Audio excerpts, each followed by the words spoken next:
Now, I know that these humans are the real animals.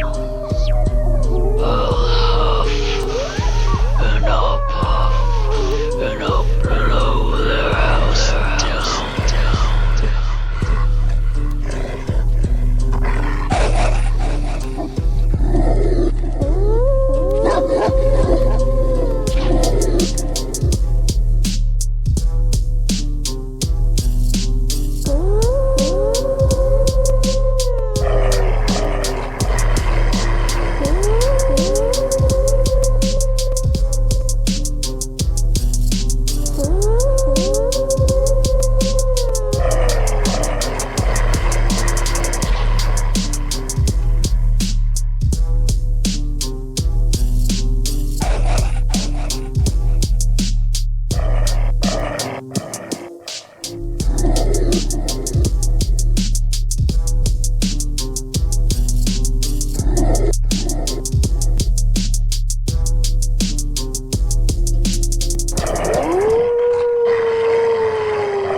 We have another video here. I'm thinking about doing a green screen with it, so I'm in there, but I can do this too because this is guidelines.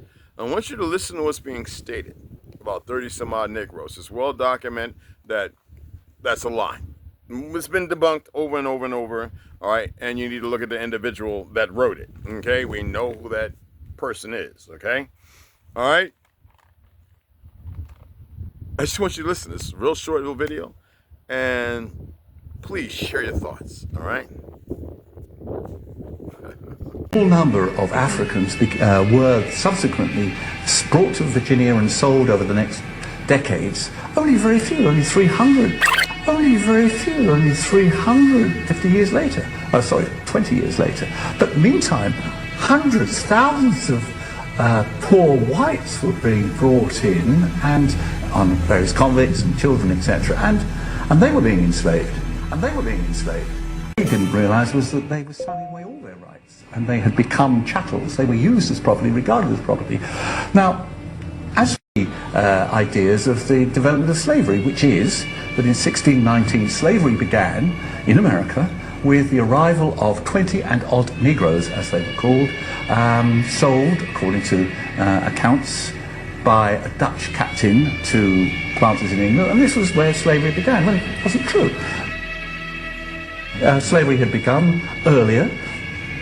Children and women and convicts had been sold earlier than that, and although a small number of Africans were subsequently brought to Virginia and sold over the next decades, only very few, only 300. Only very few, only 300. So what do you think?